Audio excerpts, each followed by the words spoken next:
का हो भैया, एसो के आईपीएल के सीजन में बहुत लोग हल्ला मचैले रहा। इस सीजन में पहले खानी मजा नहीं है, पहले खानी रोमांच नहीं है और ना ही अभी कोनो नेल बाइटिंग फिनिश देखे के मिलल बा। कल के सुपर सैटरडे के मुकाबला में हमनी के जब एगो सांस रोक देवे वाला, धड़कन रोक देवे वाला, एकदम धुकधुकी बढ़ा देवे वाला मैच देखे के मिलल।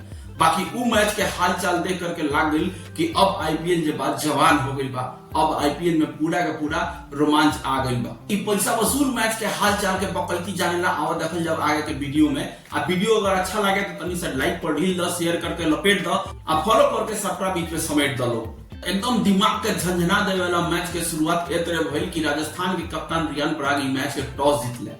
टॉस जीत के पहले बल्लेबाजी के फैसला कैले। मैच में बल्लेबाजी करेला उतरल लोग वैभव सूर्यवंशी और यशस्वी जायसवाल। आई दोनों खतरनाक जोड़ी जब मैदान पर उतरल तो सारा लोग के दिमाग में पिछला साल के गुजरात के खिलाफ के मैच दिमाग में घूमे लागल।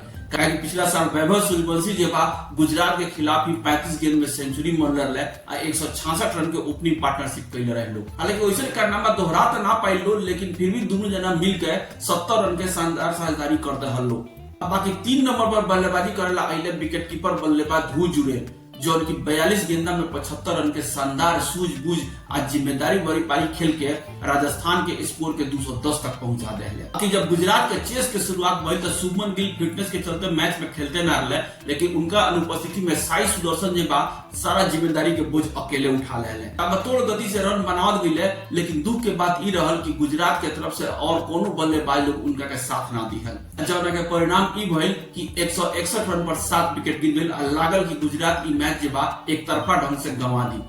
लेकिन तबे कहानी में ट्विस्ट आई। अब भैया जहां गुजराती होके वहां लड़े के तो जज्बा आइए न जाला।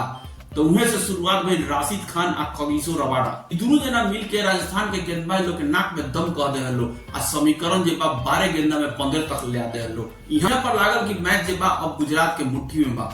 लेकिन तबे आई जोफ्रा आर्चर नाम के तूफान।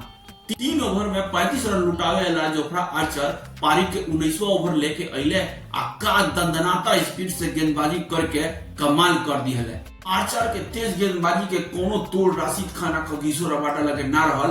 उ ओवर से एगो बाई के सहित मात्र 4 रन बनल।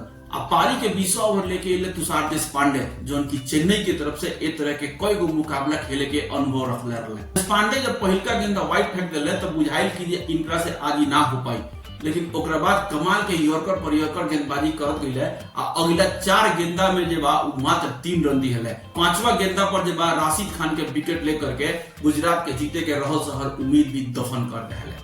एक प्रकार से सांस रोक देवे वाला ई मुकाबला में राजस्थान जे बा 6 रन से रोमांचक जीत दर्ज करके अपन दोनों के दोनों मैच जीत लेहलस। बाकी ई मैच के असल हीरो रवि बिश्नोई रहले, जो उनकी 11वां ओवर में गेंदबाजी करे अइले और बाद लगातार अपना ओवर में विकेट लेत गइले आ कुल 41 रन दे के 4 विकेट लेले आ मैन ऑफ द मैच के हकदार भी भइले। बाकी आज एगोरी महा मुकाबला बाटे चेन्नई और बंगलुरु के बीच में। ई मैच के भी हाल चाल लेखा जोखा लेकर के हमनी के एमसन।